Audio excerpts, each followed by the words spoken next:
Wah, langsung recording in progress. Hmm.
Oke, selamat siang teman-teman peserta webinar Revolusi Siber.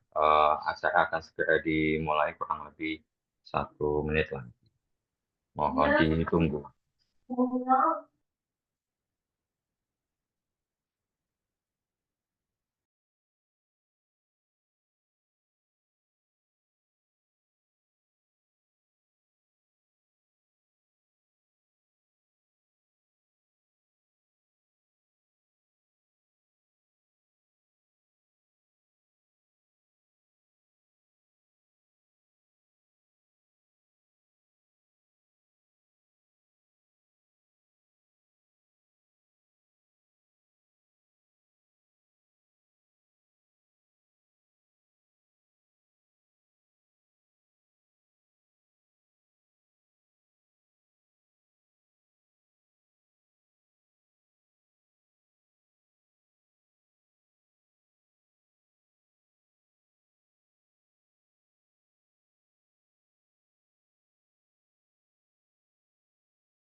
Selamat sore rekan-rekan. Mohon maaf kebetulan eh, memasuki azan asar.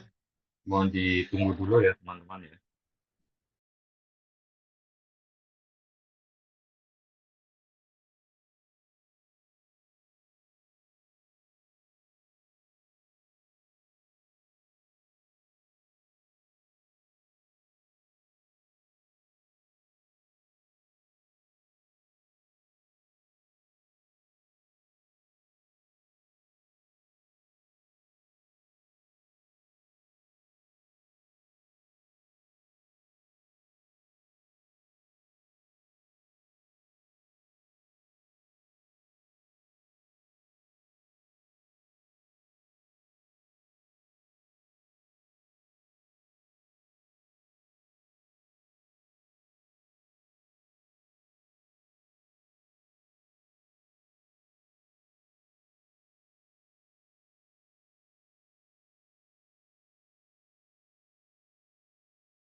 Baik, terima kasih teman-teman telah menunggu. Nanti kita mulai sesi webinar kali ini. Webinar kali ini akan menghadirkan narasumber, um, salah satu teman diskusi, dalam tanda kutip kadang jadi teman berantem gitu kan. Perkenalkan Mas Dian Galis. Kebetulan saya dan Mas Dian Galis ini adalah kita di satu komunitas. Kami di komunitas Stek Yogyakarta, Merunggi Security Yogyakarta. Dan Mas Dian saat ini juga menjadi senior di perusahaan multinasional. Mungkin nanti Mas Dian akan sedikit cerita, gitu. Atau misalkan juga banyak sekali pengalaman terkait dengan uh, security. Baik, webinar kita mulai saja supaya waktunya lebih efektif. Dibuka dulu. Assalamualaikum warahmatullahi wabarakatuh. Selamat siang. Semoga teman-teman sehat selalu. Eh, Sekedar informasi, webinar kali ini didukung oleh Himpunan Mahasiswa Universitas Islam Nusantara, Universitas Islam Negeri Sumatera Utara, Universitas Jenderal Ahmad Yani Yogyakarta, PT Strongnet, Merdeka Siber, Meta Forsec, dan Gemar. Baik, untuk mempersingkat waktu, eh, dipersilakan Mas Dian Galih untuk memaparkan materi hari ini. Sudah siap Mas Dian Galih? Siap dong.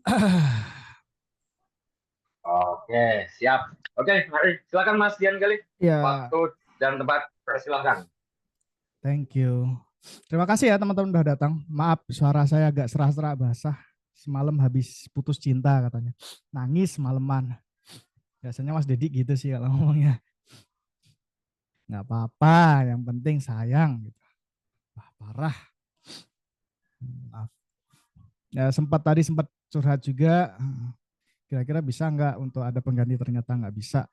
Tadi pagi masih demam, ini pun tadi 37, siang ini udah 36 sih. Tadi pagi sudah masih 37, masih deg-degan juga. Ya, izin share ya. Kelihatannya saya share, aman. Oke, Aman, Mas? aman.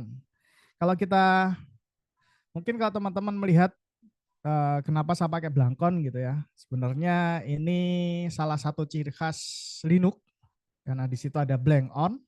Jadi saya pakai Blankon, dan saya juga orang Jogja juga. Dan sebagai salah satu ciri khas meneruskan dulu penerusnya, jadi SEM sejak 2015. Jadi sebenarnya kalau kita apa namanya, saya nakal itu mulai tahun 2000, jauh sebelum kenal Mas Dedi waktu itu. Udah kenal Mas Bimo tapi belum kenal Mas Dedi. Jadi tahun 2009 ya, baru kenal awal Linux gitu, dan kenal Mas Bimo, diajari nakal gitu. Mulai ngehack sana sini dengan ya biasalah, kalau kalau anak-anak masih muda ya, anak-anak muda itu kan biasanya dia meninggalkan jejak digital dengan hackaby bla bla bla bla seperti itulah. Dari situ ya biasalah, baru pertama kali tidak ada yang guidance, tidak ada yang membimbing, akhirnya ya alhamdulillahnya kenapa sih, nggak istilahnya nggak sampai ke kejahatan sampai menghapus data gitu. Walaupun ada juga teman-teman yang nggak sengaja menghapus data, walaupun hanya dengan URL, nggak akan saya bahas sebenarnya. Terus di sini saya juga, mungkin teman-teman tadi sudah disinggung dengan Mas Dedi, Mas Milisdet. Saya manggilnya Mas Milisdet ya, karena terkenalnya dulu di dunia digital gitu Milisdet ya. Jadi kalau misalkan tanya, kenal Milisdet nggak? Kenal. Tapi kalau ditanya kenal Mas Dedi nggak? Mas Dedi itu nama pasaran sebenarnya. Jadi kan tanya Dedi siapa? Tapi kalau Milisdet itu cuma satu, udah mesti itu orangnya. Nah yang selanjutnya, di sini saya share kenapa di sini saya tunjukin ngesek. Ngeseknya itu kita pakai bahasa kalbu, bukan bahasa Inggris atau bahasa Indonesia. Karena kalau bahasa Inggris sama bahasa Indonesia itu X sama K gitu, kok kita agak menjurus sesuatu yang tidak baik, tapi kita menggunakan bahasa caldu. Jadi kita ngesek pakai C, nge-lab dan ngerumpi security. Kita diskusi terkait dengan segala macam kaitannya dengan security, cyber security. Baik itu attacking, baik itu defending, dan lain sebagainya. Dan menariknya sejak di sini mungkin kelihatan ya, saya sharing di sini saya dijebak dulu awalnya dijebak sama namanya Mas Farah yang bukan Mas Farah ya, Mbak Farah yang insya Allah nanti tanggal 19 akan sharing knowledge di Unjaya kalau nggak salah.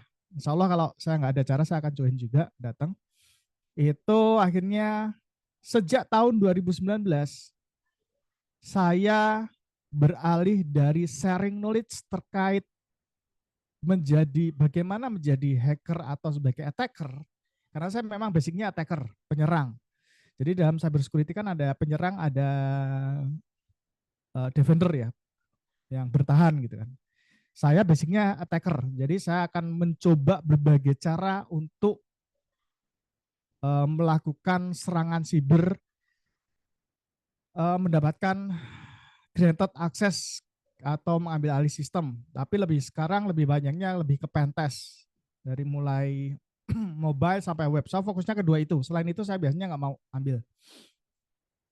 Nah, tapi sejak 2019 saya berpindah untuk memfokuskan diri saya terkait bagaimana meningkatkan kesadaran keamanan pribadi di era digital. Sejak detik itu, sejak tanggal 94 Desember dan di waktu kenapa saya sharing ini, di waktu itu saya sharing knowledge di situ kepada teman-teman komunitas ngesek di Jogja. Saya bilang, kalau teman-teman asal install aplikasi sembarangan, khususnya Android, aku bisa mengambil alih akun teman-teman.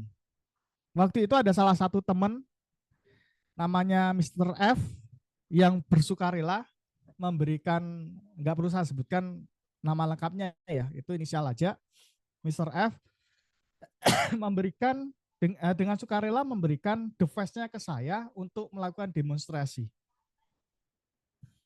Demonstrasi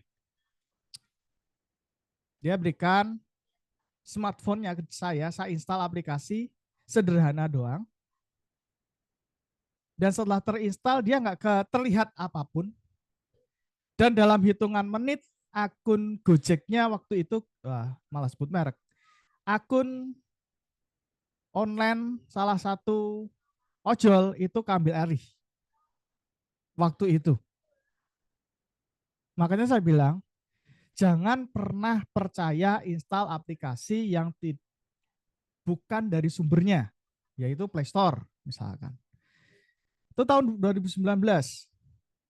Mungkin waktu itu kami nggak aware, ini kesalahan kami. Kami sharing ke internal kecil, yang kami lepas bahwa ternyata yang saya kira bahwa ini hanya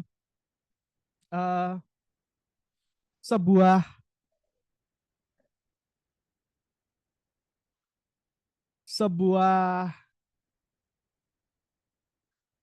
apa ya, something yang tidak akan mungkin terjadi gitu. Ternyata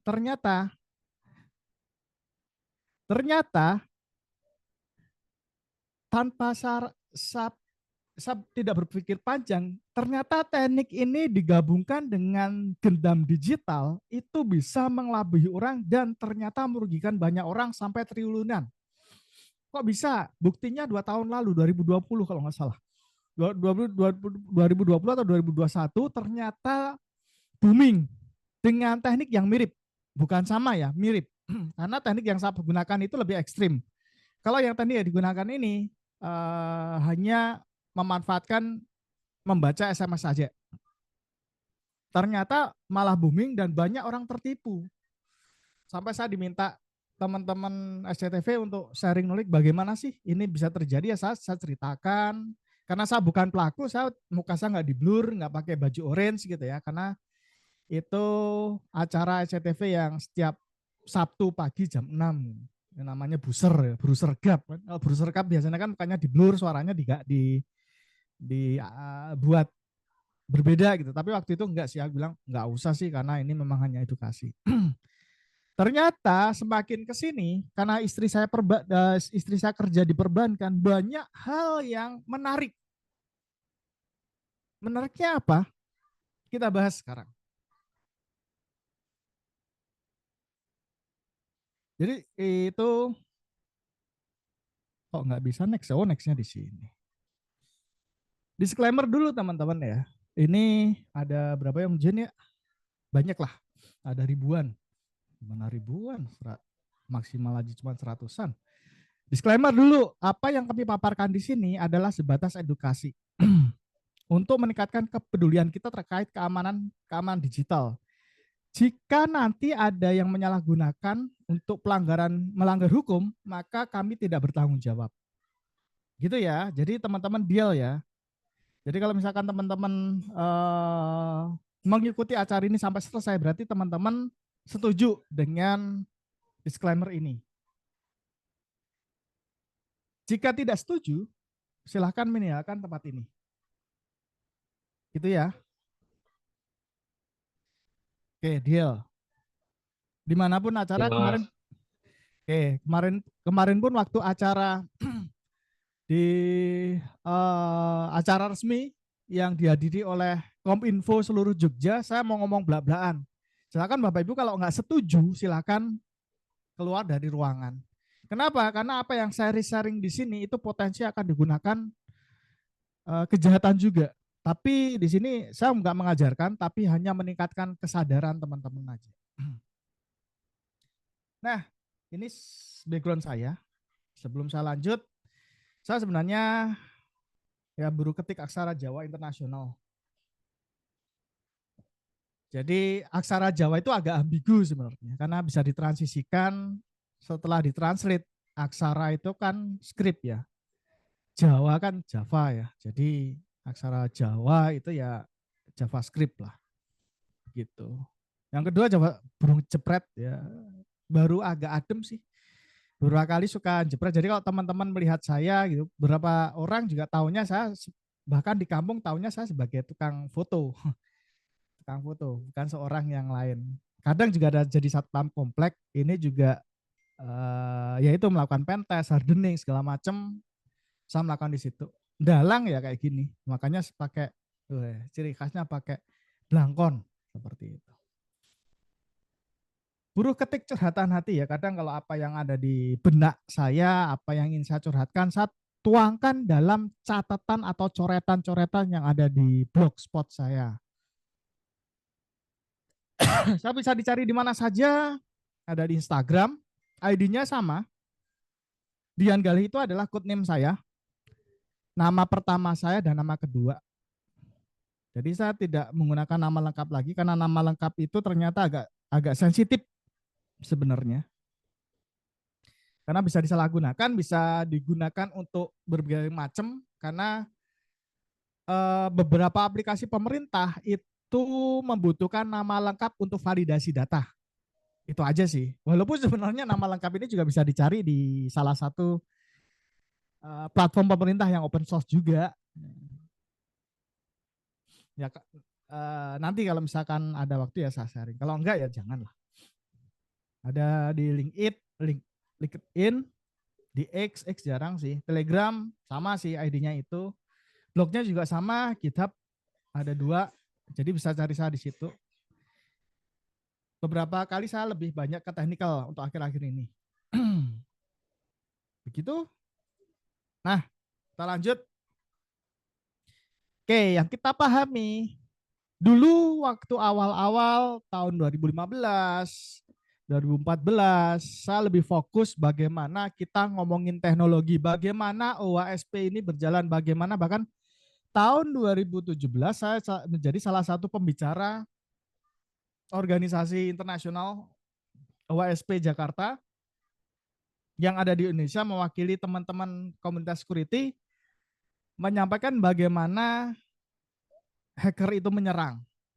Dan itu saya fokusnya malah ke teknologi. Banyak kan teknologi. Tapi semenjak 2015 2019 saya berpindah, ternyata yang perlu teman-teman pahami dalam dunia sistem informasi, nah ini kuliah nih, sistem informasi itu ada 3 pilar. Sistem informasi maupun cyber security ternyata memiliki pilar yang sama, yaitu 3. Yaitu pertama teknologi, yang kedua proses, yang ketiga people. Atau lebih dikenal dengan PPT, paling gampang. PPT ya kayak presentasi kan. People, Process, and Technology. Dan ternyata untuk akhir-akhir ini yang jadi bencana, yang jadi isu itu adalah di people sama prosesnya. Contoh, Bank Syariah Konoha kemarin sempat kena ransom. Kalau teman-teman baca artikel, ransom itu jarang dia menyerang. Attacking jarang. Dia lebih banyak fokus untuk apalagi ransom yang ciri khasnya seperti itu gitu ya. Mereka itu jarang menyerang. Mereka memanfaatkan kelemahan orang itu untuk mengklik sesuatu supaya men-trigger ransom itu berjalan. Entah itu software digital, entah itu phishing email, entah itu apapun. Bahkan teman-teman juga yakin bahwa yang kemarin itu kena lagi itu juga potensinya bukan karena teknologi yang isu. Gimana teknologinya isu? Infrastrukturnya aja keren seperti itu. Bahkan aku yakin di kampusnya Milisdat nggak mungkin mampu untuk beli arsitektur infrastruktur seperti itu. Infrastruktur yang keren seperti itu kenapa bisa jebol gitu ya?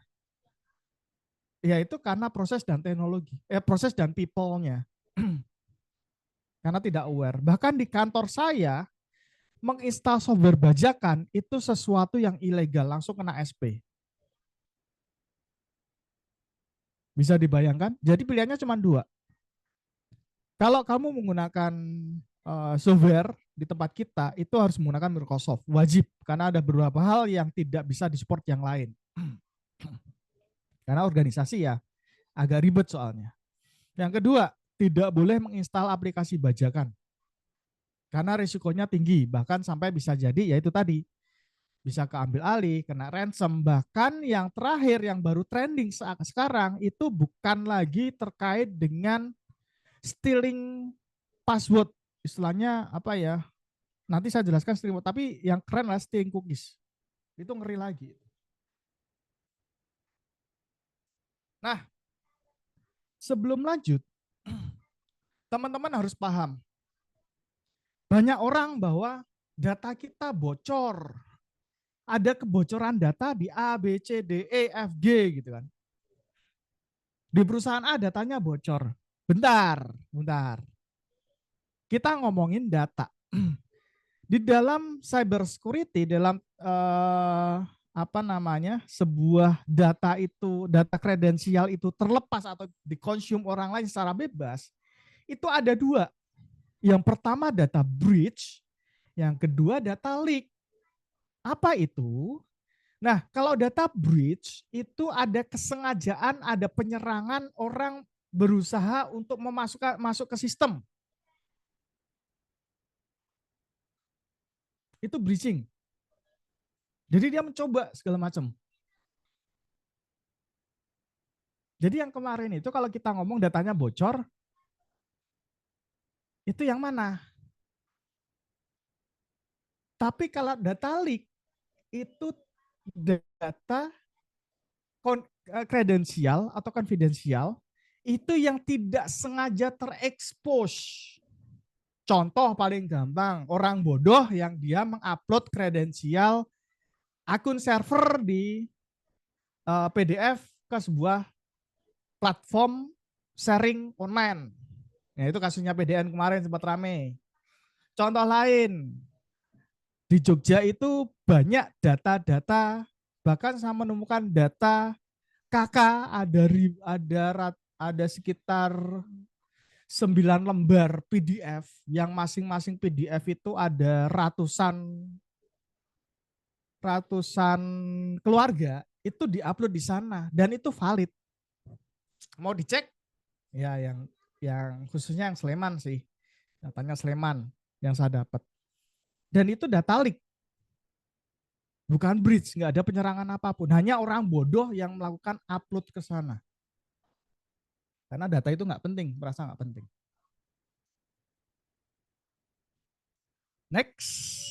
Jadi teman-teman paham ya, ini harus paham ini data leak atau data breach. Kalau data breach berarti harus ada penyerangan. Berarti potensinya kalau ada serangan, itu teknologi ada kaitannya nih. Ada yang istilahnya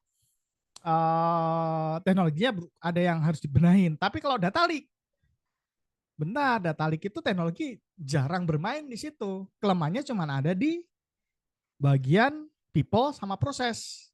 Proses itu SOP-nya lah. Kan kita secara SOP pertama kalau kita mengirimkan data kredensial itu kan harusnya dikasih di encrypt atau dikasih password. Harusnya password itu dikirimkan dengan media lain, mau pakai WhatsApp atau apapun, walaupun itu yang lain di email misalkan seperti itu. Jadi nggak boleh telanjang. Kita harus paham. Nah, ini yang menarik. Saya akan bahas bagaimana password itu bisa dicuri. Ini hanya password yang dicuri ya. Sebentar. Nah, password yang dicuri. Jadi, password yang dicuri itu tuh banyak kita bisa melakukan. Yang pertama itu keylogging, gesture logging atau manual gesture, social engineering, sama social server atau kalau orang bilang mengintip. Keylogging, menarik nih. Yang tadi saya bilang, teman-teman tanpa sadar menginstal aplikasi bajakan. Yang namanya aplikasi bajakan, mereka pasti ada malware-nya. Entah seberapa parah malware-nya kita tidak tahu. Contoh, dia bisa membuat atau mendapatkan atau mengenerate key untuk menjadi apa ya? Bukan istilahnya bisa menginstal atau mendapatkan key biar bisa digunakan lebih lama seperti itu. Tapi kalau Windows sekarang sebenarnya ya nggak bajakan sih, karena Windows setahu saya Windows 10 itu sudah mulai Windows 10 itu bisa digunakan secara bebas dengan key mereka, temporary key mereka. Cuman masalahnya kita tidak bisa terkonek dengan store-nya mereka. Itu aja sih. Selain itu kita bisa menggunakan bebas. Install, karena saya menggunakan itu dulu waktu menggunakan Mac. Karena butuh platform Windows yang harus jalan. Nah, ini mungkin teman-teman, wah ini kan hanya password.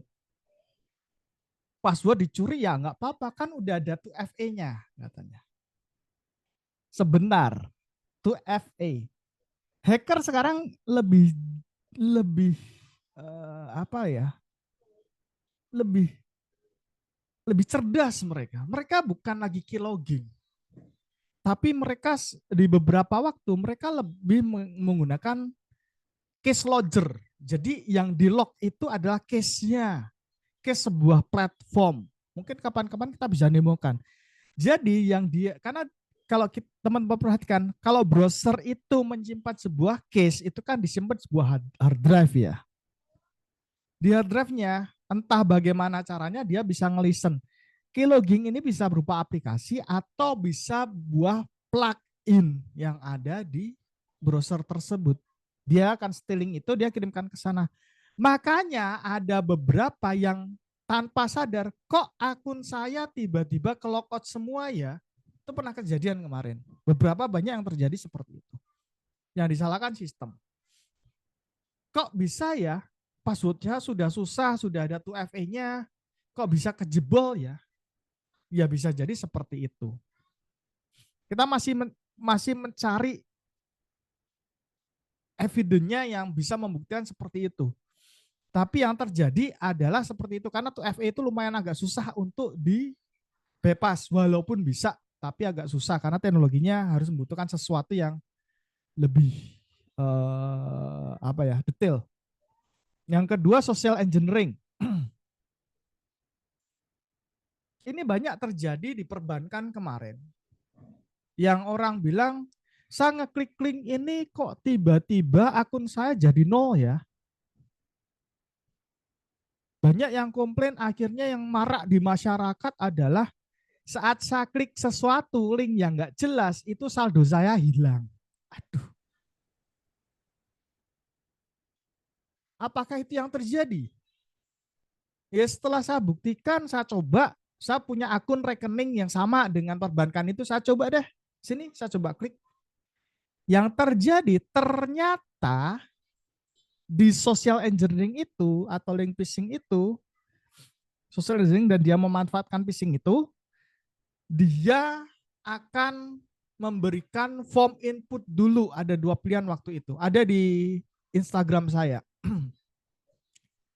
Jadi ya kalau belum register mobile banking, itu silakan masukkan nomor kartu beserta tanggal kadaluarsa dan 3 digit terakhir. Hello, bisa bayangin nggak? Teman-teman suruh masukin data itu ke sebuah platform yang tidak dikenal. Simple kok lihatnya, di URL-nya saja kelihatan. Ini dari bank asli atau enggak.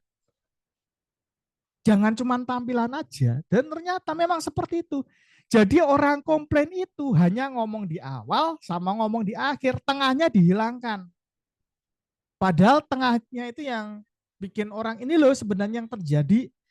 Kalian tuh klik itu sembarangan. Dan yang menariknya lagi, teman-teman ingat nggak yang sempat apa namanya, sempat heboh gitu. Aplikasi BCA ternyata ada virusnya gitu kan, ada iklan virusnya gitu. Enggak, itu adalah ada aplikasi hidden yang aku bilang itu install aplikasi sembarangan, dia nge-pop up iklan. Kok bisa? Ya, ini terjadi sama kakak saya, namanya Resti, dia jualan sate kambing. Ya kapan-kapan bisa main. Kotak saya siapa tahu dapat diskon. Promosi. Itu dia komplain, ngeluh sampai maki-maki. Ya bla bla bla bla bla. Udah nggak usah maki-maki, nggak usah marah-marah, saya bilang. Masuk ke settingan, cari aplikasi nggak yang nggak di apa? Aplikasi yang nggak kamu butuhkan buang atau kamu nggak yakin buang. Dia bingung karena dia kan user biasa ya, yang user biasa yang istilahnya tahulah nggak banyak yang apa namanya, kalau user biasa kan kadang bingung ini apa sih, dan dia kuliah di hukum. Oke, saya bilang buka deh screenshot satu-satu, saya kasih poin ini buat apa, oh ini untuk kuliah, yang lain enggak, buang. Screenshot lagi, ini apa, ini nggak tahu, buang. Ini apa, ini buang. Setelah clean up, apa yang terjadi? Iklan hilang. Dia bilang sama aku, iklannya hilang, coba restart. Setelah itu kontak aku lagi. Sampai detik ini tidak ada lagi iklan muncul. Jadi teman-teman harus aware, baca teliti, dan bagaimana cara mengantisipasinya. Jangan buru-buru untuk ngejudge something yang belum tentu kebenarannya seperti apa. Ya mudah seperti itu sebenarnya. Yang terakhir cara mengintip. Mengintip. Kalau teman-teman di ATM itu kan ada cermin. Cermin itu bukan untuk ngaca. Bukan untuk maca. Cermin itu digunakan untuk melihat belakang teman-teman. Ada yang mencoba untuk mengintip tidak, melihat teman-teman masukin password atau enggak, PIN atau enggak. Kalau ada, teman-teman bisa bereaksi gitu. Karena secara etika kan kalau kita mengantri kan kita nggak boleh mengintip. Kita mungkin lebih enaknya orang itu akan nyaman kalau kita bukan menghadap orang itu, menghadap sesuatu yang lain. Entah menghadap ke kanan atau ke kiri. Itu akan membuat orang yang di depan kita yang dalam ATM itu nyaman. Menurut saya seperti itu. Dan ini jadi kenyataan. Kalau nggak salah nanti di slide saya ada. Itu bisa dicuri dan ini terjadi kenyataannya juga. Nah, Mungkin Mas Dedi ini sering nih mainan di kampusnya dia. Interception. Sejak beberapa ah saya agak lupa sejak kapan Google itu mewajibkan semua website itu wajib dengan SSL yang green. Tidak lagi HTTP, tidak lagi HTTPS yang red. Dan beberapa perusahaan itu masih mengimplementasikan seperti ini. Dan ini mengedukasinya adalah itu di allow saja, Mas. Aduh. Padahal di sini sudah jelas ya. Your connection is not private. Attacker might be trying to steal your information. Jadi bisa jadi orang-orang yang ada di situ atau something yang ada di situ, kalau di dunia cybersecurity itu ada namanya istilah MITM, man in the middle attack. Dia akan melakukan pencurian data itu di tengah-tengah. Bahkan sebenarnya ada yang lebih keren lagi, ada yang ngeri lagi sebenarnya. Nah, lain kali kalau terjadi seperti ini, udah nggak usah pusing-pusing, ditutup saja. Ditutup aja aplikasinya, nggak usah lagi lanjutkan. Yakin itu nggak aman, seperti itu. Gitu ya. Nah, ini yang terkait dengan searching and brute forcing. Jadi kadang kalau kita ngomongin terkait dengan kebocoran data, itu kita dapatkan ada di internet dengan namanya Google Dorking. Jadi kalau teman-teman mahasiswa atau teman-teman baru tanya ke saya, Mas, saya pengen belajar cyber security. Tools apa yang bisa saya gunakan? Saya selalu bilang cuman google.com. Dan aku yakin 100% teman-teman yang dapat jawaban itu adalah mereka akan marah-marah. Salah. Google itu bisa mencari data apapun. Bahkan data jelek seperti ini pun bisa dapat. Tahu kan di mana? Ya, ScriptDB salah satunya. Ini yang lumayan tenar kemarin. Entah itu benar atau enggak. Ya, yang namanya sesuatu yang ada di situ ya entah benar atau enggak ya potensinya pernah di setup seperti itu. 2123 bla bla bla bla ini passwordnya admin udah pasti. Itu karena MD5 orang yang sudah sering sering nge-brute forcing MD5 udah pasti udah paham. 21232 itu mesti passwordnya admin. Passwordnya.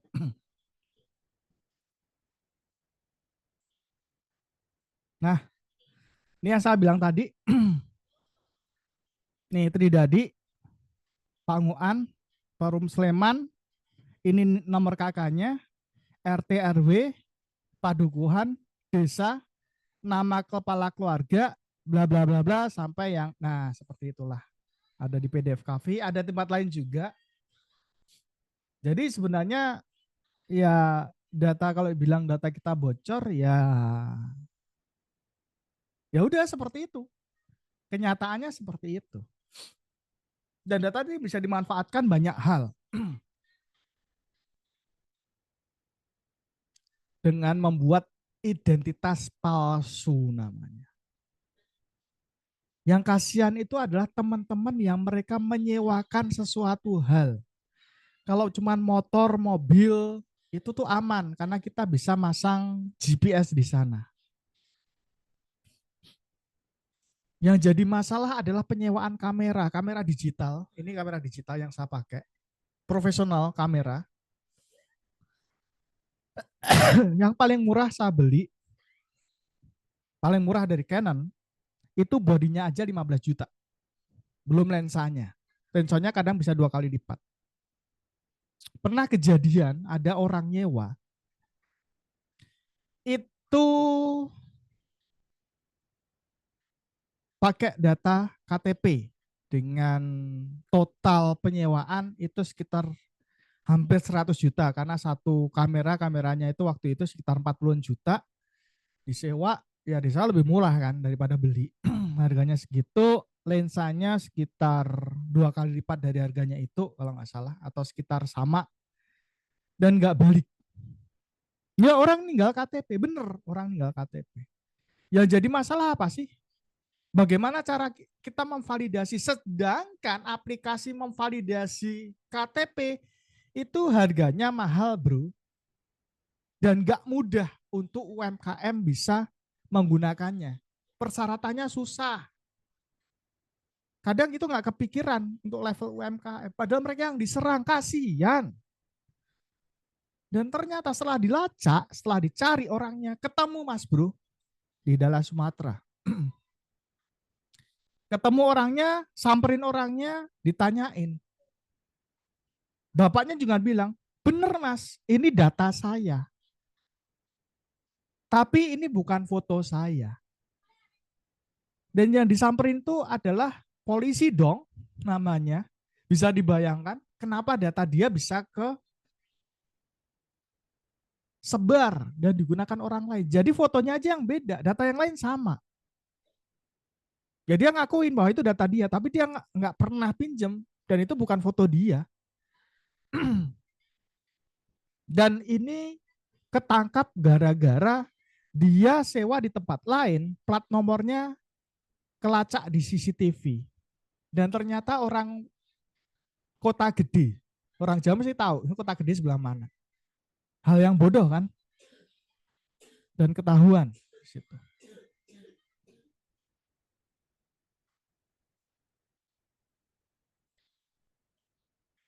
Jadi intinya yang tadi, data bocor itu bisa digunakan orang lain, dan itu ternyata di toko Orange saya pernah lihat mereka jualan untuk KTP itu seharga 200-300 ribu. Keren kan? Gitu. Jadi hati-hati teman-teman. Ini magister yang saya jelaskan tadi. Jadi yang sekarang ngeri itu adalah dia bisa listening sesuatu hal yang bukan cuman passwordnya saja, tapi dia bisa stealing cookies dengan apapun. Bahkan ini di media Maret 2017 saya sempat baca, ini bisa ngetek delivers keylogger, discuss a bank payment notice. Jadi mereka mengirimkan keylogger itu dalam bentuk file PDF. Tinggal diklik dia ke trigger dan jalan. Gila nggak? Ya gila dong. PDF itu something yang hello. Kayak gitu. Jadi teman-teman kalau baca email dan merasa nggak pernah melakukan transaksi di bank tersebut atau di something tersebut, ya nggak usah dilakukan untuk melihat, atau dicek pengirimnya siapa. Dan yang terbaru, cek pengirimannya jangan menggunakan smartphone. Kok aneh? Ya, salah satu teman saya, bukan teman ya, mantan teman. Kalau dibilang mantan, kasihan juga. Dulu pernah satu kantor soalnya. Dia sempat chat sama saya, Mas, minta tolong dong. Ini kok aneh ya emailnya, kenapa? Ini kayak gini-gini. Tolong cek headernya. Aku cuma bilang gitu. Caranya gimana? Buka laptop. Waktu itu bilang, oke. Setelah itu dia buka laptop, dia bingung. Loh mas, kok emailnya ganti ya? Yang di Android itu to-nya ke bank dari sini, from-nya dari bank ini. Tapi setelah dari buka ke laptop, itu kenapa dia munculnya dari Outlook? Aku bilang, itu udah pasti itu phishing itu. Dan dia melakukan di middle. Jadi ada email-emailan yang jawab-jawaban gitu, dia nyilep di tengah-tengah. Nyilep di tengah-tengah, somehow dia bisa nyelip di situ. Aku bilang hati-hati, udah nggak usah ditanggepin, itu potensi phishing karena setelah saya cek headernya, dia ngirimkan dia screenshot, dia buka headernya, saya kasih tahu ini headernya sebelah ini, dicek headernya itu dari outlook.com. Outlook itu kan punya Microsoft. Somehow nggak tahu kenapa saya setelah searching memang banyak orang penipuan menggunakan teknik itu. Ngeri memang sekarang. Jadi penyerangnya itu kadang nggak sekali doang.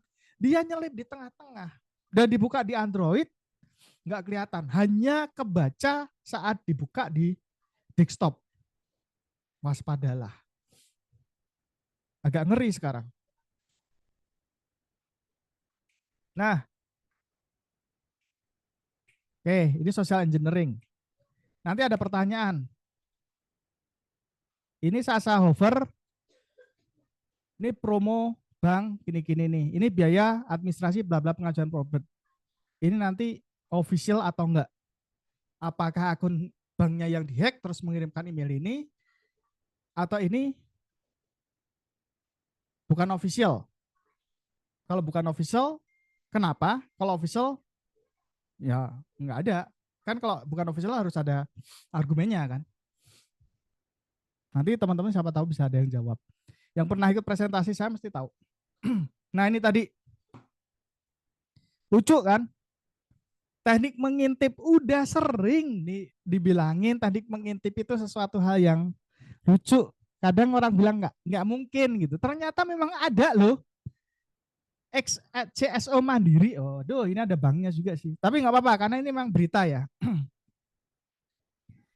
Jadi dia itu untuk mendapatkan usernya dan passwordnya itu dengan cara mengintip sebelah. Karena yang digunakan user passwordnya itu adalah karyawan sebelahnya. Jadi teman kerjanya dia. Bisa dibayangin. Teman kerja dikhianati. Ya dalam proses pengadilan udah pasti kamu mesti aman karena setelah apa ya? Setelah pembuktian itu kan kamu loh saya nggak melakukan itu. Ya memang menggunakan user password saya tapi menggunakan akun saya tapi ini tidak terbukti karena saya bisa membuktikan bahwa jam-jam segini saya di sini misalkan.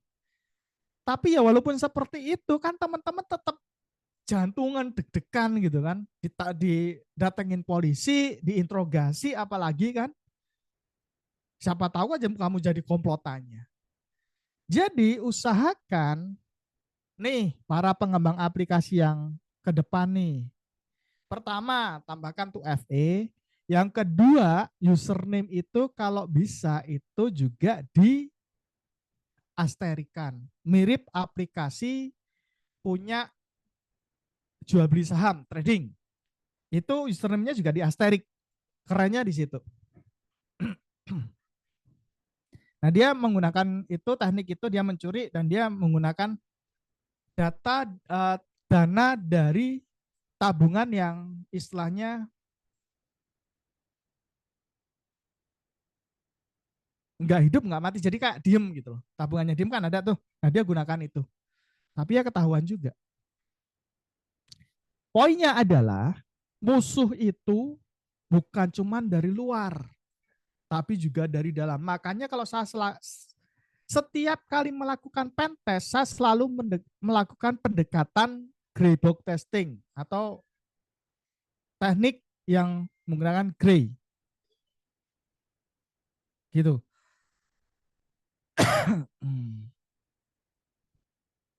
Aduh, mana slide-nya? Kita matikan dulu notifikasinya. Masih di bagian berita CSO, Mas. Iya, sempat ke ini. Nah, bagaimana cara kita memeriksa data? Data kita bocor atau enggak? Silakan teman-teman langsung googling aja. Bisa masuk dengan perikssadata.com. Masukkan email teman-teman, periksa sekarang, munculnya apa. Dan di sini contohnya nih, saya telah menjadi korban 6 peristiwa kebocoran. Kenapa sih kebocoran data bukan breach? Karena beberapa itu breach sebenarnya, bukan kebocoran. Bukan leak. Di situ bisa dibaca teman-teman yang bocor apa saja. Kalau sampai password, sarankan password diganti. Gitu. Ini salah satu platformnya ya, salah satu yang lain banyak, tapi ini salah satu yang valid. Penyerangnya siapa aja sih? Sorry, siapa saja sih yang diserang? Mereka nggak peduli. Nggak peduli. Ini akun saya yang pernah diambil alih orang. Saya orang yang peduli dengan istilahnya aware terkait dengan keamanan siber. Selalu sharing something terkait keamanan. Yang namanya manusia kadang lengah, kadang lupa. Dan ternyata akun saya dijebol. Yang sebelah kiri itu akun Microsoft Teams saya yang paling tua ternyata. Dan saya baru ngeh itu menggunakan password yang tidak ada 2FA-nya. Itu sore, saya masih ingat bener itu sore-sore jam 4, saya bangun tidur, ada orang, itu kan jam 3 ya emailnya ya, saya jam 4 baru bangun, dan saya itu kalau bangun tidur yang dicari bukan istri saya, HP saya yang saya cari. Saya cari, saya buka, dan salah satu kebodohan saya, kejelekan saya itu selalu buka email pertama kali, entah itu pekerjaan yang penting atau enggak. Karena kebiasaan yang kayak gitu, ternyata saya membaca sesuatu yang aneh di sini. Loh, kok ada yang login dari Chrome? Country-nya Rusia. Hello. Apa tadi saya tidur, nyawa saya keluar, terus terbang ke Rusia, login ke sana gitu ya. Ikut perang gitu. Kan nggak mungkin juga kan. Akhirnya apa yang saya lakukan? Nah, ini. Jadi saya cerita dari awal sampai akhir, sampai di sini. Bagaimana mereka terserang, bagaimana kebocoran data, dan ini adalah langkah preventingnya. Pertama tadi saya jelaskan, jangan pernah menginstal aplikasi bajakan. Kalau nggak kuat bayar, gunakan yang premium, yang free aja. Kalau OS-nya nggak kuat bayar, Windows pun sekarang bisa pakai, tapi di situ ada activate, nggak apa-apa, itu bukan bajakan. Karena ya bisa digunakan, setahu saya secara argumen juga boleh-boleh aja kita gunakan, tapi tidak bisa terkoneksi dengan store mereka. Kita bisa install apapun di situ. Tapi kalau pengen lebih nyaman lagi ya gunakan Linux. Saya pun kalau misalkan ini sudah selesai, saya kerjakan, saya restart ke Linux Mint karena ini device-nya ada dua, ada Windows sama Linux Mint. Kalau untuk kerja saya menggunakan Linux Mint. Kalau untuk present kayak gini, karena ada beberapa kekurangan dari Linux saat ini, saya belum bisa menemukan ini driver ini sama itu. Akhirnya saya masih menggunakan Windows. Tapi untuk kerja masih menggunakan Linux karena untuk compiling segala macam lebih gampang, lebih cepat. Yang kedua, teman-teman harus detail dalam membaca. Karena kita adalah, atau jangan malas membaca. Dalam sebuah email itu kan ada yang penting sama enggak. Yang spam-spam udahlah ignore aja. Tapi sesuatu hal yang kayak gini, istilahnya unusual account activity, itu sesuatu hal yang hello, kamu harus tahu nih, kamu harus pahami. Nah, di sini siapa yang saya lakukan? Di situ kalau platform yang sudah keren itu udah ada link untuk restore-nya, untuk apa ya, mengembalikan ininya dia, sama langkah preventingnya seperti apa. Tinggal ikuti saja. Ternyata saat belum mengaktifkan 2FA, saya aktifkan 2FA-nya. Terus yang kedua, ternyata si Microsoft ini lebih keren lagi, dia bisa login tanpa password, yaitu hanya memanfaatkan 2FA saja. Oh ya udah, saya aktifkan sekalian. Jadi login di sini udah nggak pakai password lagi. Sampai sekarang aman. Yang kedua,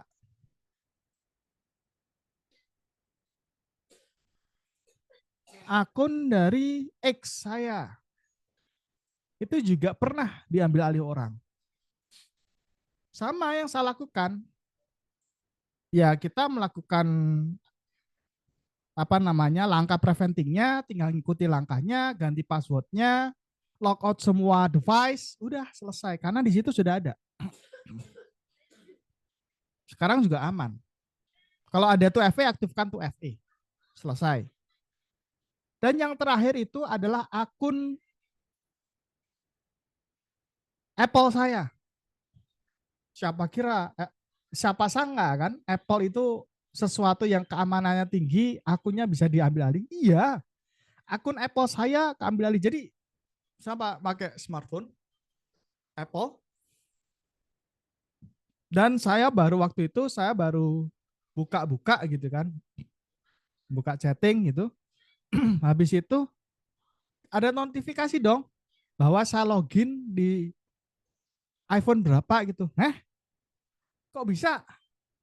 Ya udah, ganti masuk ke Apple akunnya, ganti passwordnya, logout semua device, selesai, aman. Jadi memang kadang kita harus cepet-cepetan sama hacker.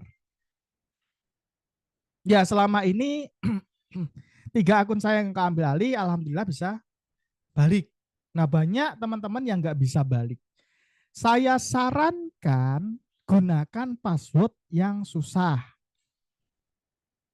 untuk passwordnya, yaitu kombinasi angka dan huruf atau bahasa Jawa yang atau bahasa Jawa yang diinggriskan. Misalkan your kitchen is broken gitu. Your kitchen is broken itu nek bahasa Jawane kok rodok kasar sebenarnya kan. Tapi itu setelah dicek ya your kitchen is broken itu ternyata saya cek keamanan keamanan apa security-nya itu tinggi juga. Bisa dipakai itu. Jangan salah. Orang Inggris gak akan percaya your kitchen is broken. Gak tahu mereka artinya. Hanya orang Jawa yang tahu.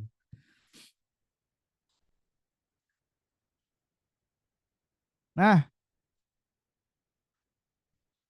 teman-teman kalau misalkan sudah terkoneksi internet, mau pakai apapun,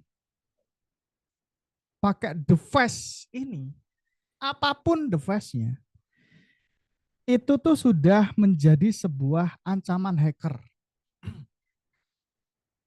Dan kembali lagi, bahwa aplikasi sudah membuat sebuah layer keamanan yang bertingkat. Bahkan levelnya bisa, tingkatannya bisa kadang berlapis beberapa hal ya. Ada tuh FA, ada yang pakai key, bahkan Google pun pakai, ada yang option untuk menggunakan hardware, key yang hardware itu. Nggak tahu itu bentuknya seperti USB kalau nggak salah. Saya belum pernah pakai karena harganya mahal. Dan cara mencari kebocoran data itu banyak sebenarnya. Bisa menggunakan Google. Paling gampang nih teman-teman, buka deh, masih masih tahu kan nicknya teman-teman, nomor induk keluarga ya. Ya pokoknya di nomor induk KTP itu nomor induk KTP itu dimasukin ke Google. Kalau itu keluar ya udah pasti bocor. Bocornya di mana? Laporkan saja. Karena semua platform itu, setahu saya platform yang bagus itu ada proses untuk pelaporan atau komplain, bahwa bilang bahwa this is ya ngomong bahasa Inggris lah, bilangnya bahwa ini kredensial nggak boleh terekspos, ini data saya, tolong di take down. Mereka akan men-take down kok kalau itu memang data-data yang sifatnya privacy seperti itu. Nah, yang itu ada DuckDuckGo, tapi sayangnya DuckDuckGo ini kok terakhir saya lihat si DuckDuckGo-nya udah disembelih di Indonesia. Saya sangat menyayangkan sih. Sangat menyayangkan kenapa banyak diblok. Karena kebocoran data. Kalau yang saya dengar karena banyak link judi online. Di Google setahuku malah lebih banyak juga sebenarnya. Kalau terkait dengan kebocoran data dan itu di-ban, di-blok, yang bisa akses kan luar negeri, bener nggak sih?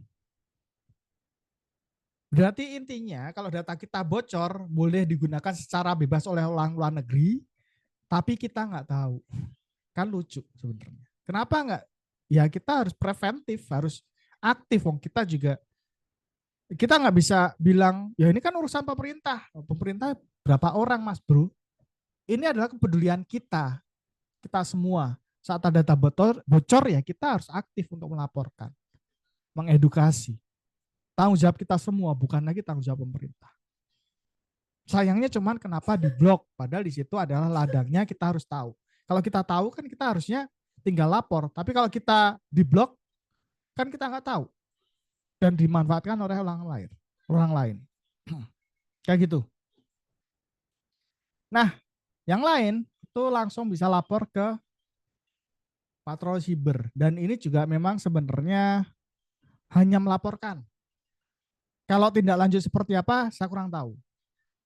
Tapi setidaknya kita kontribusi untuk memberikan laporan ke mereka. Cek rekening Adi juga bagus juga untuk ngecek bahwa rekening ini bagus, pernah dilaporkan atau tidak. Seperti itu.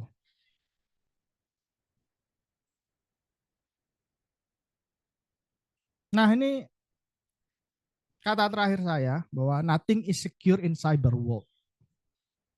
Jadi nggak ada yang aman di dunia cyber, itu nggak ada. Siapa bilang aman? Nggak ada. Kita harus cerdik, bukan cerdas, cerdik. Contoh paling gampang, saat teman-teman ada iming-iming apapun, teman-teman harus baca dan melogika. Contoh paling gampang nih. Terakhir saya di WhatsApp sama seseorang. Dengan memberikan informasi iming-iming kerja ringan dari rumah. Hanya ongkang-ongkang kaki, klik link, kasih jempol like, nanti dapat duit.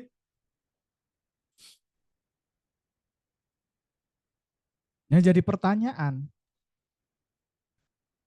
sekarang dibalik deh, kalau teman-teman selaku pelaku bisnis seperti itu, apa untungnya buat teman-teman?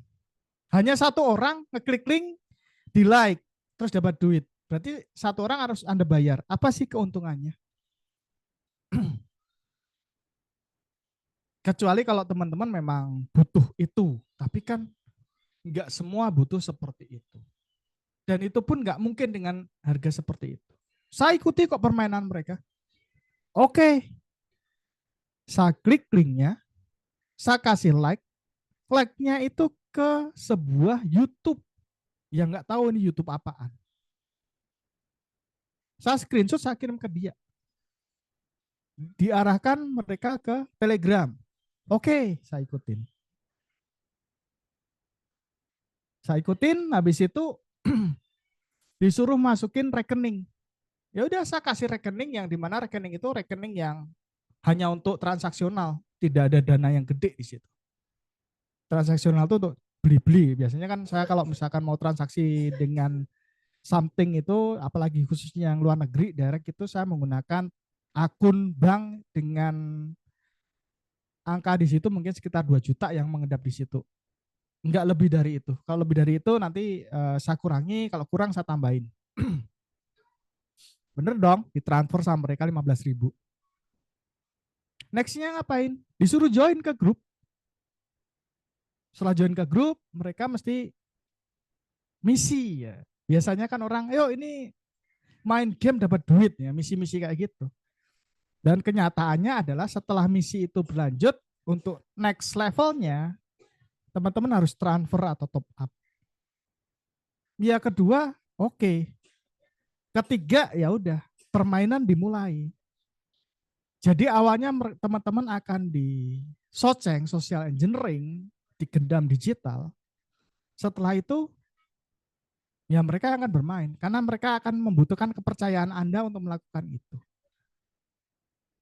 Dan kemarin saya setelah top up, saya nggak melakukan top up. Buat apa? Karena permainannya sudah tahu. Saya cuma pengen tahu ini alurnya seperti apa sih.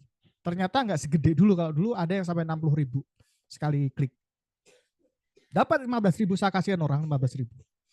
Karena saya pengen buktiin aja. Dan teman-teman kalau ada social engineering seperti itu, dapat informasi apapun seperti itu, tolong dibaca detail. Kalau memang tidak melakukan apapun, tidak pernah melakukan transaksi apapun, abaikan saja. Karena bisa jadi itulah social engineering. Jadi preventingnya setelah teman-teman tahu dari attackernya dari mana, langkahnya seperti apa, untuk meningkatkan keamanan kita, pertama, yang kedua udah, yang ketiga yaitu membaca detail apa yang ada di informasi itu. Gitu dari saya, terima kasih. Karena saya rasa udah selesai, saya kembalikan ke moderator. Terima kasih. Oke, Mas Dian, terima kasih sekali, luar biasa. Mungkin sebenarnya bisa teman-teman kasih tepuk tangan juga secara digital. Tapi ada satu hal mungkin saya akan ngawali diskusi sebentar aja, Mas. Siap. Eh, saya pengen mengulang tadi nih pernyataan terkait dengan Dakdagu. Ada apa dengan Dakdagu, Mas? Gitu. Nah, itu. Ada apa ya? Ya, isu yang beredar kan di situ gudangnya banyak sih, kalau yang saya dengar gudangnya ini sih, gudangnya judi online katanya seperti itu. Tapi kan aneh juga, Dadago itu kan sebagai sebenarnya adalah salah satu mesin pencari yang lebih aman. Tapi kenapa bisa seperti itu? Kan lucu. Oh, thank you, Mas. Ini sebenarnya luar biasa sih. Oke, sorry teman-teman, mungkin suara saya agak sedikit berisik, tapi eh, ada sedikit pencerahan lah. Dakdagu sebenarnya bermanfaat hanya di tempat kita memang dilarang gitu ya. Sementara dilarang gitu ya, Mas Dian ya. Ya, Eh, sementara ya. dilarang. Oke, teman-teman, tadi juga ada statement dari Mas Dian Galih yaitu terkait nothing is pure in the world. Ya, di dunia keamanan siber ini kita tidak bisa membedakan siapa penjahat, siapa orang baiknya, gitu. Bahkan saya membuat hashtag semua kena tipu gitu kan. Jadi kita bisa kena tipu oleh siapapun gitu kan. Serigala berbulu domba itu akan selalu ada gitu. Ini ini the real social engineering mungkin gitu ya. Nah, kalau dari pengalaman Mas Dian cukup menarik, bukan cukup sih, sangat menarik karena memang kita ini bisa dikatakan sebagai pengamat cyber security, tetapi juga justru menjadi korban juga itu, atau Hmm. bahkan menjadi target. Kalau tips sederhana buat Mas Dian, mungkin tadi sudah disampaikan, mungkin kita bisa ulang karena ada beberapa rekan-rekan yang kemudian baru join gitu. Mungkin gimana nih Mas, yang kadang kita ini juga menjadi target oleh orang lain di keamanan siber ini. Iya sih, jadi eh, tidak bisa dipungkiri bahwa kita juga kadang ya pernah lengah gitu ya, pernah kecurian gitu ya. Tapi yang mungkin saya bisa bilang, ya kalau memang itu sebuah musibah, mau tidak mau, ya saya cuma bilang bahwa ya pengalaman itu mahal harganya sih Mas Ded, supaya tidak terulang lagi seperti itu. Tapi ya dengan sampai detik ini apa yang saya sampaikan, paling tidak beberapa hal yang saya sampaikan tadi bisa untuk meningkatkan keamanan. Mungkin saya tadi di slide nggak ada ya, ada sesuatu yang menarik Mas Ded. Bahkan nomor kita itu bisa dilacak dengan sosial media. Kalau kita punya sosial media yang terlink dalam sebuah nomor telepon kita terlink dengan sosial media apapun, kita bisa dilacak orang dan orang itu bisa mengamati. Langkahnya sederhana sih. Jadi orang itu membuat akun baru di device yang baru, entah itu simulator atau apapun, registerkan akunnya, nyimpen nomornya target ke device itu cuma satu atau dua, atau target-target yang mereka ini. Kemudian lakukan sinkronisasi terhadap semua sosial media. Dah, dia akan mendetek, dia akan mengamati semua gerak-gerik kita. Tanpa kita sadari. Karena kan di sosial media itu kan connect your friend gitu kan. Atau misalkan kita scroll TikTok gitu kan. from your contact, ya udah, tinggal follow selesai. Jadi memang mau nggak mau ya kita harus banyak membaca, banyak mendengarkan terkait berita yang cyber gitu dan sharing ke mereka. Itu sih Mas Ded dari saya. Oke, terima kasih Mas.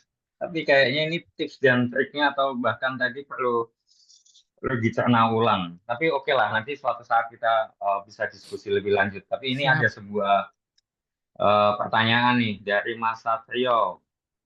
Pak, saya ingin bertanya. Pasti Mas Dian akan menjawab juga sih sebenarnya. Hmm. Ini masalahnya Mas Satrio pernah mendapatkan informasi tentang social engineering. Hmm. Waktu itu Mas Satrio menerima pesan yang mengatasnamakan toko. Nah, tokonya warnanya hijau. Dan Oh. meminta saya klik link tertentu nih, tautan tertentu. Hmm. Setelah itu, Mas Satrio menerima pesan spam yang mencantumkan nama penggunanya. Berarti nama usernya Mas Satrio nih. Hmm. Kemudian Mas Satrio menghapus aplikasi yang mencurigakan dan menghapus riwayat browser, tapi pesan-pesan itu masih masuk, Mas. Nah, pertanyaan intinya adalah gini, apakah ada kemungkinan data Mas Satrio masih tersimpan dalam hal ini mungkin di suatu tempat atau bahkan disimpan oleh pelaku? Dan apa yang harus dilakukan oleh Mas Satrio atau bahkan kita semua untuk menghentikan pesan-pesan yang semacam itu? Terima Pesan kasih, Mas Dian. benar, Silakan, Mas. pesan itu dari mana? WhatsApp kah? SMS kah? Email kah? Dari email kebetulan. Oh, email. Dari email mah, ya itu tadi kalau email lebih gampang sih. Kita tinggal cek headernya saja. Apakah benar itu dari benar-benar toko hijau atau bukan? Karena di header itu kan kita tahu ya asalnya dari mana ketahuan. Sama kayak tadi yang saya sampaikan. Tinggal dicek headernya. Sebentar, ada nggak ya?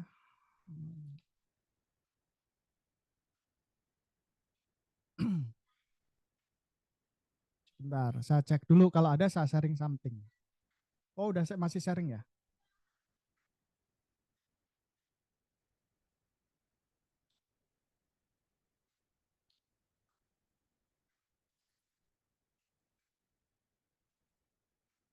Mana ya? Ini aja deh, dari Google misalkan. Atau inilah Zoom. Di sini itu ada namanya, bentar. Di sini ada Mas, namanya agak header. kecil Mas gambarnya Mas. Oh, agak kecil ya? Iya, mungkin agak gedein dikit. 200 Oke, kali ya. oh siap. Iya, ini masih pakai default ukuran. Ini bisa nggak ya? Nah, udah kelihatan. Aduh, kebesaran ya.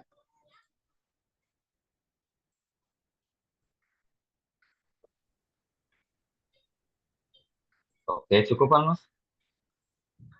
Segini ya. Ya, oke Mas, good. Nah, ini tadi yang dikirim. Jadi ini tuh FA-nya. Login di mana ketahuan. Di header. Aduh, ini saya hidden dulu deh. Di sini biasanya ada header. Mana ya? Kita cari. Nah, ini so original. So original, kita baca. Agak teknikal sih.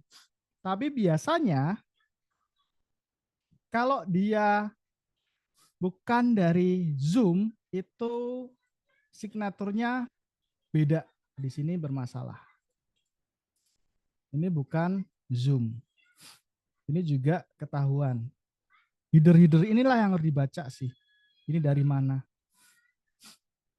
Kalau itu memang dari toko hijau, berarti itu potensi spamnya dari toko hijau. Ignore saja. Resikonya mungkin datanya sudah ke, ya mungkin bisa jadi dia promosi. kan di toko hijau itu kan kita bisa promosi ya. Bisa jadi seperti itu. Bisa jadi itu ada yang data yang sudah keambil alih, tapi dia mengirimkannya dengan yang lain karena ini kita bisa ganti sebenarnya.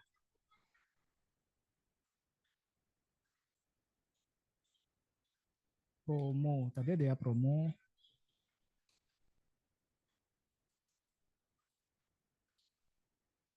Tadi apa namanya ya, Bang? Promo Bank BTN ya? Nggak ada. Lupa tadi. Coba saya cek dulu di sini. Jadi ini saya trikikan, tapi tolong jangan, karena akan ketahuan ya saya kirimnya dari mana. Promo Bank BTN at btn.co.id, bebas biaya administrasi. Oke, kita cari. Ada nggak di sini?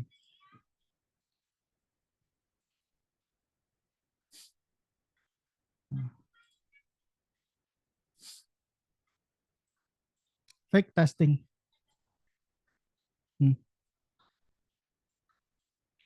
Ini kalau kita buka pakai non Gmail, ininya nggak ada.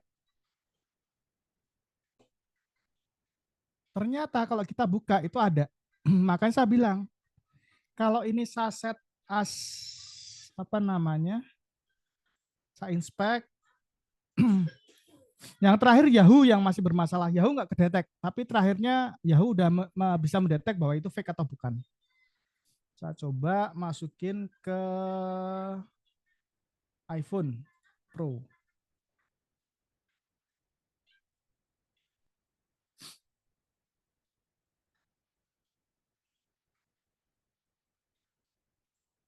Wah, kekecilan ya. Tak besarin 200. Saya nggak lebih ini lagi, nggak bisa.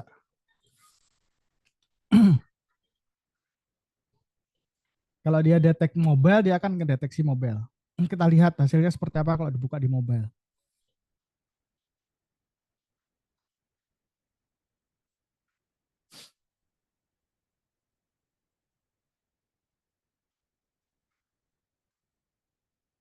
Apa nih? Outfit dulu deh. I'm not interested. Nah,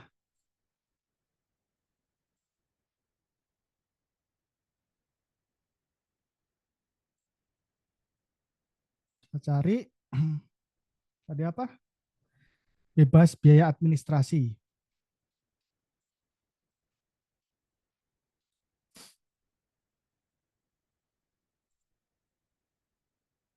Perhatikan, ada nggak kita detailnya?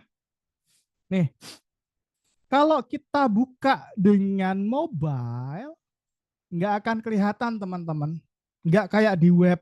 Kalau di web kan kelihatan dari siapa tadi, via apa ya namanya, via apa gitu. Itu adalah email production saya untuk kebutuhan mailing list sebenarnya. Dengan ini nggak kelihatan. Saya bilang ini fake testing. Tapi ini kalau saya replay, ini replaynya ke promo.bankbtn@btn.co.id. Replaynya ke sana. Makanya saya bilang yang perlu diwaspadai sekarang bukan cuma from-nya, tapi konten yang ada di dalamnya dibaca detail. Kalau data kita sudah tersimpan ke sana, ya kita hanya bisa preventingnya saja. Kita harus detail membaca. Ini penting buat saya atau enggak? Kalau enggak, abaikan saja. Wong orang iklan ya kan di situ juga ada statementnya kan biasanya untuk sudah apa namanya. Oke kalau digunakan untuk promosi misalkan seperti itu. Jadi kalau sasaran ya kalau memang nggak mau ya di mark as spam, atau di situ biasanya kalau memang untuk promosi biasanya ada unsubscribe, ya di unsubscribe aja. Kayak gitu. Ya preventingnya kayak gitu ya, kita nggak bisa memaksa orang untuk menghapus data kita. Kan kita nggak tahu juga, daripada pusing ya kita harus preventing aja. Gitu sih Mas Dedi. Oke, Mas Dian. Ini kayaknya Mas Satrio ini masih penasaran banget nih, Wes. Mas. Jadi, ya ini menjadi masalah kita bersama sih sebenarnya. Jadi, Betul. Mas Satrio ini terkait dengan web phishing gitu kan. Nah, Hmm. sebenarnya cara paling efektif untuk web phishing apa ya? Sampai saat ini jujur saya juga kalau web phishing itu tidak semudah yang kemudian seperti di teori, tetapi tadi yang kalau disampaikan Mas Dian Galih itu adalah ya kita harus melihat konteksnya. Jadi kita justru yang harus cerdas terlebih dahulu. Betul. Kemudian seperti Mas Satrio tuh pengen ngelacak nih, pengen ngelacak keberadaan atau bahkan kita melakukan serangan balik. Ini Wah, keren. kalau kemudian kena kepolisian terus enaknya gimana ya Mas?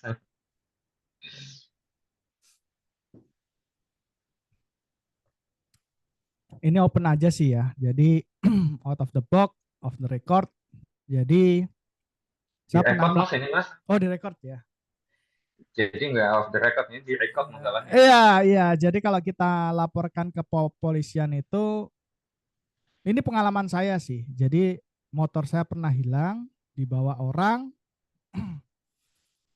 Singkat cerita, ya intinya itu memang salah saya sih, terlalu percaya sama orang. Saya lapor ke kepolisian pun, mereka cuma menerima laporan saja. Saya telepon ke Pak Le saya yang dia polisi juga, dia cuma bilang, ya udah kamu telepon aja ke orangnya, kamu ajak ngomong nanti aku langsung samperin, nanti aku yang nangkep. Sik, kan saya butuh bantuan Om untuk nyari orangnya, kok saya yang disuruh nyari sendiri? Ya kita hanya bisa melaporkan saja, kecuali kalau memang itu sesuatu hal yang gede ya. Kalau nyerang balik sih nggak bisa sih, agak susah. Karena kan kita kalau APK bisa, tapi kalau web phishing agak susah.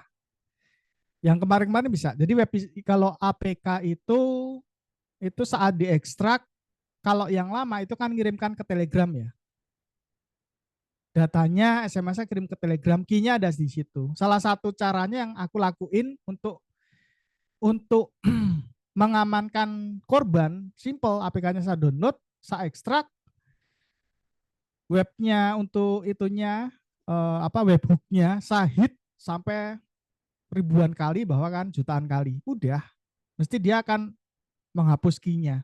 Kalau udah dihapus key-nya, korban-korban yang pernah install dan belum ini ya nggak akan keserang. Dia mesti akan compile APK baru kayak gitu. Kalau web phishing selama ini mereka biasanya pernah saya melakukan, ada kok video saya di YouTube kalau nggak salah. Saya pernah bongkar ada yang menggunakan HT track. Tahu kan HT track? Kalau mau dilacak, cari aja domainnya dari mana dia beli. Di mana dia beli, kalau kita lapor ke kepolisian kelihatannya agak susah sih. Mau nggak mau ya kita kenalan dengan ISP atau provider yang menjual domain kayak gitu. Kita tinggal tracking dia belinya di mana, kita kontak ke pemilik penyedia itunya, kita ngomong bahwa ini adalah tidak kejahatan bla bla bla bla dengan bukti segala macam, mereka akan take down domainnya. Tapi kalau misalkan kita melacak sampai dalam, sampai ini posisinya di mana, memang nggak gampang. Selama ini terus terang tidak saya lakukan karena itu akan wasting time buat saya. Lebih baik saya melaporkan ke pemilik domain. Yang pernah saya lakukan melaporkan ke Bineka, waktu itu Bineka kalau nggak salah, bineka.com apa ya. Itu pernah ada phishing, kita coba spamming pun mereka masih aktif karena mereka menggunakan VPS gitu ya, nggak bergeming sedikit pun. Akhirnya kita laporkan ke Bineka. Kemudian websitenya hilang. Ya mereka cuma bisa preventing bahwa ya kalau ada melakukan ini silahkan dicek lagi karena ada situs yang menyerupai punya kita untuk melakukan kejahatan gitu. Tapi kalau teman-teman mau untuk sampai leveling tracking gitu ya sampai ke sana ya kembali lagi belajar. Tapi kalau pentest pun mereka sebenarnya sederhana sih formnya Mas Ded. Jadi kita agak susah untuk mengambil alih karena cuma kayak form sederhana doang dikirim selesai. Jarang sampai ke sini dan mereka biasanya di belakang firewall. Firewall. Firewallnya juga Cloudflare. Itu yang pernah saya lakukan untuk tracking dalam ya. Tapi kalau sampai lapor ke kepolisian, karena saya belum pernah melakukan itu, saya nggak yakin itu akan di handle lebih banyak sih. Ya kita pedulinya cuman lapor ke apa namanya ke penyedia domain. Kalau .id ya kita bisa lapor ke Pandi. Tapi terakhir Pandi itu lemot, akhirnya saya kontak ke Dominesia karena waktu cek gitu, ternyata itu registerannya Dominesia. Saya kontak dia, bro, karena saya kenal orangnya. Bro, ini ada penipuan gini gini gini gini gini. Ya wes bro, kirim aja ke email ininya biar nanti anak-anakku yang akan handling. Ya udah, dikirim, saya lapor, saya kasih bukti-bukti itu, nggak berapa lama di take down domainnya. Seperti itu. Jadi memang paling gampang, paling ini untuk preventif. Ya kalau mau ini ya kita agak susah. Kalau sampai detik ini loh, saya tidak bisa untuk tracking sampai dalam. Tapi yang saya lakukan adalah preventingnya, awareness, mengedukasi masyarakat. Yang kedua, lapor ke penyedia domain. Kan registerannya ketahuan tuh dari mana yang register. Gitu Mas Dit. Oke, Mas Dian Gali. Menarik ini.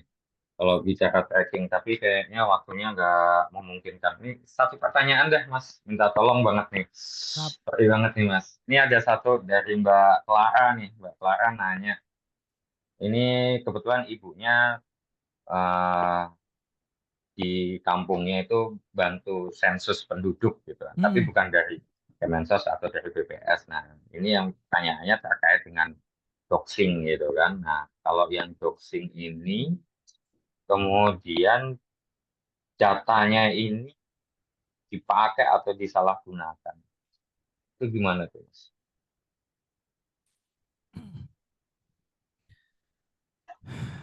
Gimana ya? Agak serba susah sih. Ya, Soal, data kan tersedia tadi ya, Mas. mm-mm. Soalnya kalau apa ya, data kita pun sudah tersedia dimanapun.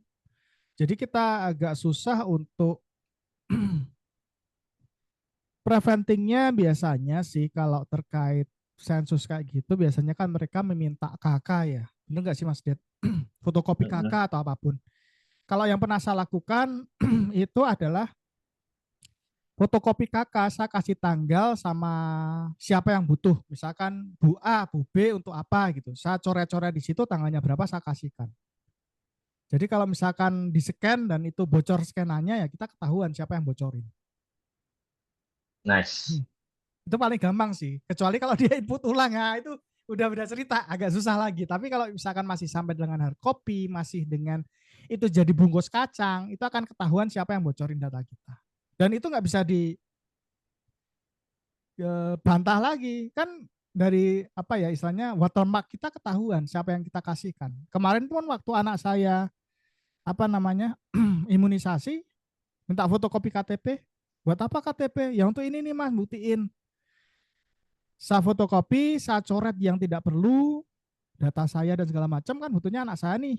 Ya udah, saya tinggal yang lain. Habis itu saya kasih apa namanya watermark di mana tanggal berapa, lokasinya di mana saya kasihkan udah.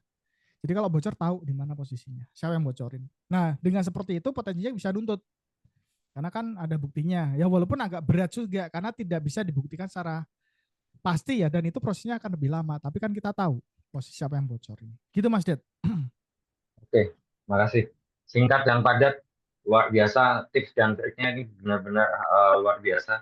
Kayaknya besok-besok saya juga mau pakai trik yang sama nih, Mas. Tapi kayaknya kalau dibikin konten, kayaknya kalau buat saya kayaknya rindu juga nih. Mas Dian Gali jarang bikin konten lagi. Konten-konten Iya. tips dan trik preventif yang semacam tadi itu luar biasa. Oke, ini waktunya sudah menjelang pukul 16. Sekali lagi terima kasih teman-teman atas partisipasinya dan kerjasamanya terkait dengan e-sertifikat yang sudah dijanjikan oleh panitia. Silahkan bisa diisi daftarnya. Semoga tidak ada data ngirim KTP bapaknya gitu ya. Jadi silakan bisa diisi dan ini e-sertifikat semoga bisa bermanfaat buat teman-teman. Sekali lagi terima kasih Mas Dian Gali atas paparan materinya. Semoga sehat selalu Mas Dian Galih. Minggu depan kita bisa ketemu lagi. Siap. Juga terima kasih kepada pendukung acara hari ini, yaitu Himpunan Mahasiswa Universitas Islam Nusantara, Universitas Islam Negeri Sumatera Utara, Universitas Jenderal Ahmad Yani Yogyakarta, PT Strongnet, Merdeka Siber, Metaforsec, Gemar Kode. Terima kasih sekali atas partisipasinya semuanya, semua pihak. Jika ada kekurangan dari penyelenggara ini, saya atas nama panitia menyampaikan permohonan maaf yang sedalam-dalamnya, dan terima kasih luar biasa buat teman-teman. Kegiatan ini tepat pukul 16.00 maka diakhiri webinar kali ini. Saya tutup. Wassalamualaikum warahmatullahi wabarakatuh. Sampai jumpa di lain kesempatan. Terima kasih teman-teman semuanya. Terima kasih Mas Dian. Oke, izin Makasih untuk Pak.